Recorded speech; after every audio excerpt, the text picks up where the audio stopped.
മലയാളികൾക്ക് ശ്രീനിവാസൻ എന്നത് മണിക്കൂറുകൾക്ക് മുമ്പ് നമ്മെ വിട്ടുപോയൊരു പ്രതിഭാശാലിയുടെ പേര് മാത്രമല്ല, ആ പേര് നമ്മുടെ നല്ല സിനിമയുടെ ഒരു കാലഘട്ടമാകെയാണ്. ഇത്രമേൽ സത്യസന്ധമായും സ്വാഭാവികമായും സാമാന്യ ജീവിതത്തെ ആക്ഷേപഹാസ്യത്തിൽ പൊതിഞ്ഞവതരിപ്പിച്ച മറ്റൊരു ചലച്ചിത്ര പ്രതിഭ ഉണ്ടായിട്ടില്ല. നമ്മുടെ ചിരിയെയും നോട്ടത്തെയും കാഴ്ചപ്പാടിനെയും നിർമ്മിച്ച മനുഷ്യരിൽ ഒരാളാണ് കഥാവശേഷനായത്. 2 ദിവസത്തിനിപ്പുറം ആ നഷ്ടം പൂർണ്ണമായി മലയാളി ഉൾക്കൊണ്ടിട്ടില്ല. നമുക്കാരായിരുന്നു ശ്രീനിവാസൻ? നമ്മുടെ വലിയ ലോകത്തെ ചെറിയ ശ്രീനി എങ്ങനെ മാറ്റി? അഥവാ നേരെ തിരിച്ചും, ചെറിയ ലോകത്ത് ശ്രീനിഹാസം വലിയ ചിരിയും ചിന്തയും ഉണ്ടാക്കിയതിൻ്റെ രസതന്ത്രം എന്തായിരുന്നു? നോക്കാം. RD extra. കാലാതീതമായ പേനയും കടലാസും അഗ്നിയെ പുൽകിയിട്ട് 24 മണിക്കൂർ പിന്നിട്ടു. ശ്രീനിവാസ ചരിതം എത്ര പറഞ്ഞാലും മതിയാകുന്നില്ല മലയാളിക്ക്. നാടോടിക്കാറ്റിലെ വിജയൻ, കഥ പറയുമ്പോളിലെ ബാർബർ ബാലൻ, തേന്മാവിൻ കൊമ്പത്തിലെ അപ്പക്കാള, ചന്ദ്രലേഖയിലെ 100, ഉദയനാണ് താരത്തിലെ സരോജ് കുമാർ, സന്ദേശത്തിലെ കോട്ടപ്പള്ളി പ്രഭാകരൻ. അങ്ങനെ പറഞ്ഞാലും തീരില്ല.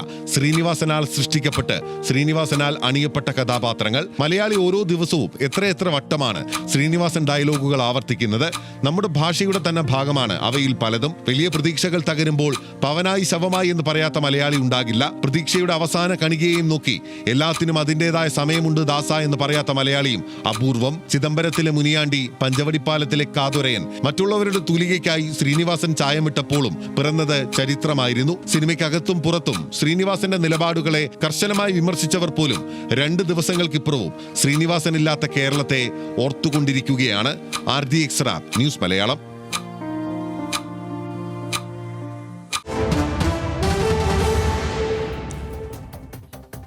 സനീഷ്, എന്തായാലും ശ്രീനിവാസൻ കടന്നുപോയിട്ട് ഇപ്പോൾ 24 മണിക്കൂർ കഴിഞ്ഞിരിക്കുന്നു. പക്ഷേ നമ്മൾ ഈ പറഞ്ഞതുപോലെ ശ്രീനിവാസനെക്കുറിച്ചുള്ള ഓർമ്മകളാണ് ഇപ്പോഴും ഇങ്ങനെ സജീവമായി സോഷ്യൽ മീഡിയ ഫീഡിലൊക്കെ പോയാലും ഒക്കെ നിലനിൽക്കുന്നത്. അപ്പോൾ നമ്മൾ RDFിൽ എന്തായാലും ശ്രീനിവാസനെക്കുറിച്ച് നമ്മൾ കൂടുതൽ അങ്ങനെ അനുസ്മരിക്കുന്ന ഒരു സാഹചര്യം ഉണ്ടായിരുന്നുമില്ല. നമ്മൾ ശനി ഞായറും ഒക്കെ ആയിട്ട് ഇങ്ങനെ പോയതുകൊണ്ട്.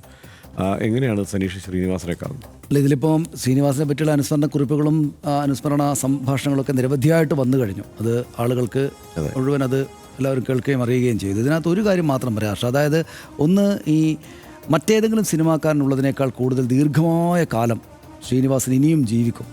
ശ്രീനിവാസൻ ഇപ്പോൾ കുറച്ചു കാലമായിട്ട് രോഗാതുരനായിട്ട് അദ്ദേഹം പുതിയ സിനിമകളൊന്നും എഴുതിയിരുന്നില്ലല്ലോ. പക്ഷേ മലയാളിയുടെ എല്ലാ ദിവസത്തെയും സംഭാഷണങ്ങളിൽ ശ്രീനിവാസൻ്റെ എന്തെങ്കിലും ഒരു ഡയലോഗോ ഒരു എക്സ്പ്രഷനോ ഇല്ലാതെ കടന്നു പോയിട്ടേ ഇല്ല. ഇപ്പോൾ യേശുദാസിൻ്റെ പാട്ട് നമ്മളെപ്പോഴും റോഡിൽ ഇറങ്ങി നടക്കുമ്പോഴൊക്കെ കേൾക്കും, അല്ലെങ്കിൽ എപ്പോഴും ഒരു ദിവസം നമ്മൾ യേശുദാസിൻ്റെ പാട്ട് കേൾക്കാതെ നമ്മൾ പോകുന്നില്ല എന്ന് പറയുന്ന പോലെ ശ്രീനിവാസനും അങ്ങനെയാണ്. അതായത് ശ്രീനിവാസൻ്റെ ഡയലോഗ് എവിടെയെങ്കിലുമൊക്കെ ആയിട്ട് കേൾക്കുകയോ കാണുകയോ ഒന്നും ചെയ്യാതെ നമ്മളൊരു ദിവസം കടന്നു പോകുന്നേ ഇല്ല. അത് ദീർഘകാലത്തേക്ക് നിൽക്കും. അത് വളരെ ചുരുക്കം കലാകാരന്മാർ മാത്രമേ ഏതെങ്കിലും ഒരു സമൂഹത്തിൽ അങ്ങനെ ഉണ്ടാവുകയുള്ളൂ. നമ്മുടെ സമൂഹത്തിൽ അദ്ദേഹമല്ലാതെ, ശ്രീനിവാസനല്ലാതെ മറ്റു കലാകാരന്മാർക്കും അത്രയും ദീർഘകാലമായിട്ടുള്ള ജീവിതമുണ്ട്. അദ്ദേഹത്തിൻ്റെ ഭൗതിക ജീവിതം അവസാനിച്ചതിന് ശേഷം അതിദീർഘമായിട്ടുള്ള കാലം ഈ ശ്രീനിവാസന് ഇവിടെ ഉണ്ടാകുന്ന കാര്യത്തിൽ യാതൊരു സംശയമില്ല. ഇപ്പോൾ നമ്മൾ കുഞ്ചൻ നമ്പ്യാർ എന്നൊക്കെ പറയുമ്പോൾ എത്രയോ കാലം മുന്നേ മരിച്ചു പോയതാണ്. പക്ഷേ ഇപ്പോഴും നമ്മൾ അദ്ദേഹത്തിൻ്റെ പല പ്രയോഗങ്ങളും അദ്ദേഹത്തിൻ്റെതാണെന്ന് അറിയാതെയും അറിഞ്ഞുമൊക്കെ എടുത്ത് പ്രയോഗിക്കുന്നുണ്ട് പലരുടെയും. അതുപോലെ ശ്രീനിവാസൻ ദീർഘകാലത്തേക്ക്, ഒരുപക്ഷേ ഈ ആധുനിക ടെക്നോളജിയൊക്കെ വന്നത്, കുഞ്ചൻ നമ്പ്യാരൊക്കെ അങ്ങനെയല്ലോ, എഴുത്തിലൂടെ മാത്രമാണല്ലോ. ഈ ടെക്നോളജിയൊക്കെ വന്നതിന് ശേഷം ഇത്തരം കാര്യങ്ങൾ പ്രിസർവ് ചെയ്ത് വെക്കുകയും പിന്നീട് വിതരണം ചെയ്യുക പറ്റാവുന്ന നില ഇങ്ങനെ ഉണ്ടായിരിക്കുന്നത് കൊണ്ട് അതിദീർഘമായിട്ടുള്ള കാലം ഒരുപക്ഷെ നമ്മുടെ ഒരുപാട് തലമുറകൾക്കപ്പുറത്തും ശ്രീനിവാസൻ നിലനിൽക്കുമെന്നാണ് ഞാൻ വിചാരിക്കുന്നത്.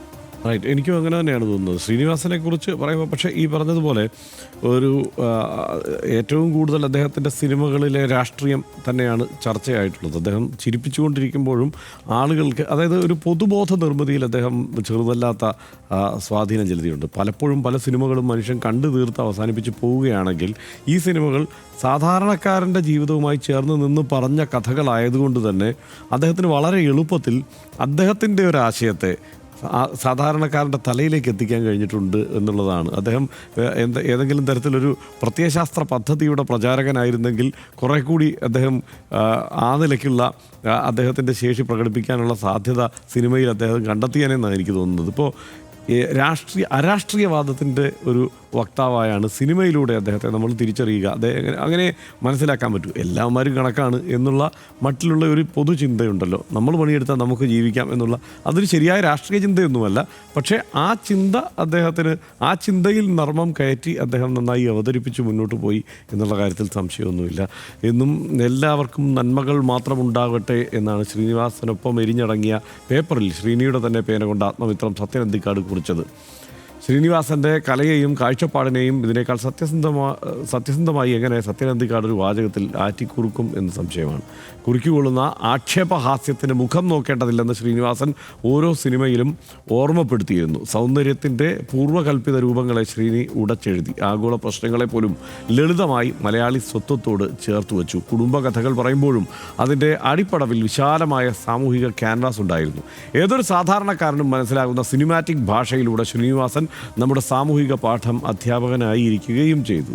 ആ പാഠങ്ങളോട് വേണമെങ്കിൽ നമുക്ക് യോജിക്കാം, കലഹിക്കാം, വിമർശിക്കാം, വിയോജിക്കാം, ഇതെല്ലാം ചെയ്യാം. പക്ഷേ ശ്രീനിവാസൻ ഇല്ലാത്ത ഈ കേരളം അപൂർവമാണ് എന്ന് RDX തിരിച്ചറിയുന്നു. Good night. Good night.